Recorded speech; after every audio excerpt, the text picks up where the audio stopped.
तुम्ही जर तुमची नेक्स्ट ट्रिप श्रीलंकेसाठी प्लॅन करत असाल तर श्रीलंकेमध्ये असे काही प्लेसेस आहेत ते तुम्ही व्हिजिट करणं भागच आहे. श्रीलंका हे ग्रीनरीसाठी तर फेमस आहेच, पण इथले बीचेससुद्धा तेवढेच सुंदर आहेत. कोलंबोवरून ट्रेन पकडली आणि थेट निघालो लोकेशनच्या दिशेने.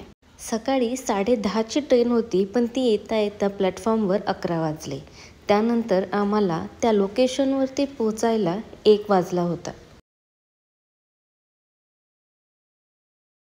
Hello everyone, welcome back to my channel Pratyush lifestyle. Exploring Sri Lanka या सिरीजमध्ये तुमचं स्वागत आहे. साधारणपणे हा प्रवास 2 ते 2.5 तासांचा होता आणि पूर्ण वेळ ही ट्रेन अक्षरशः समुद्राच्या साईडनी चालली होती. तर आता रिव्हील करतेच की आपण नक्की कुठे चाललो आहोत. तर आपण आलो आहोत हिक्कादुआला.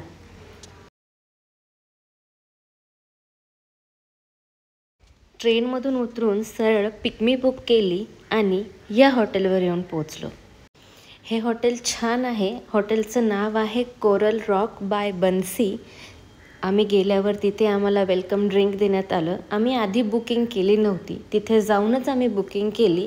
पण शक्यतो तुम्ही आधीच बुक करा, कारण आपण एकतर प्रवास करून थकून येतो आणि त्यानंतरनं रूम शोधायची म्हणजे थोडं चॅलेंजिंग असू शकतं.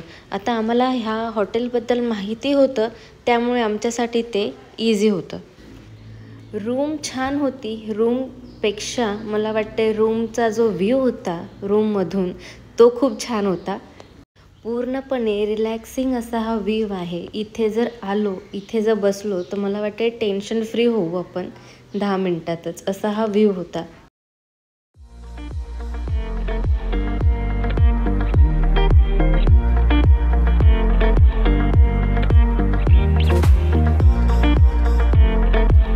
येता येता फोनची बॅटरी पार डाऊन होती, त्यामुळे फोन चार्जिंगला लावला आणि फ्रेशनअप व्हायला गेलो.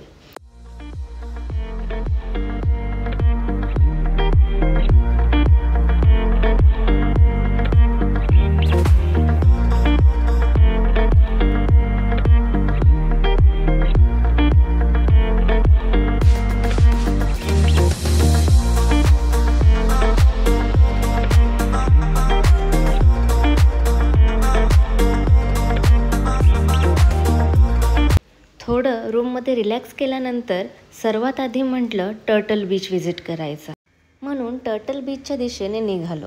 तिथे पोचल्यावर एवढी गर्दी टर्टल बघायसाठी. तिथे काही लोकल कासवांचा जो खाऊ आहे तो विकत असतात LKR 300 मध्ये.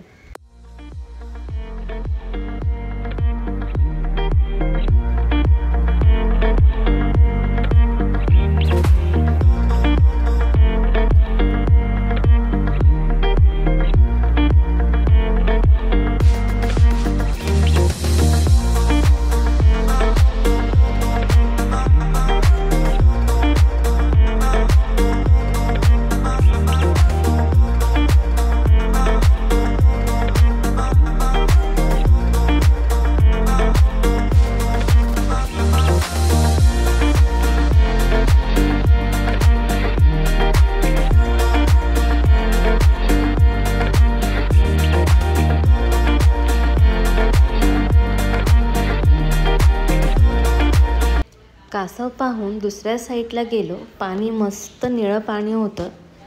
खूप एन्जॉय केला तिथे. फोन माझ्याकडे होता, त्यामुळे मला पाण्यात काही जाता आलं नाही.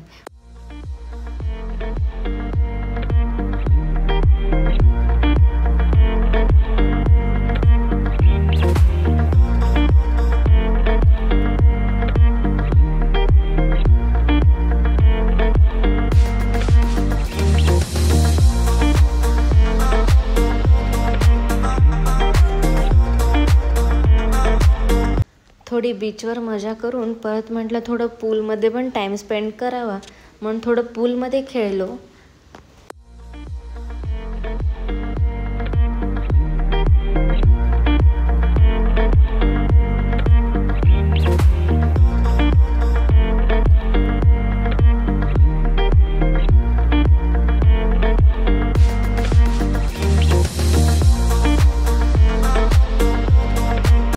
ह्या पूर्ण ट्रिपमधील सर्वात सुंदर गोष्ट म्हणजे हा व्ह्यू.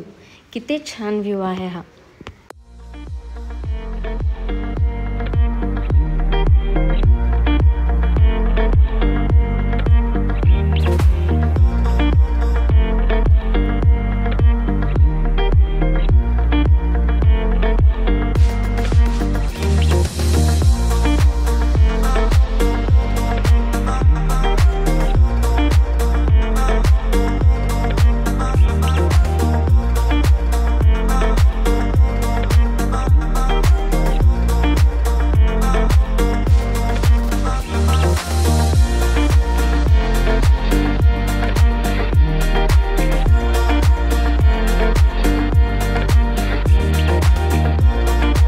पूलमध्ये मस्त मजा करून परत रूमवरती आलो, थोड्या गप्पा मारल्या आणि परत सनसेट पाहायला खाली गेलो.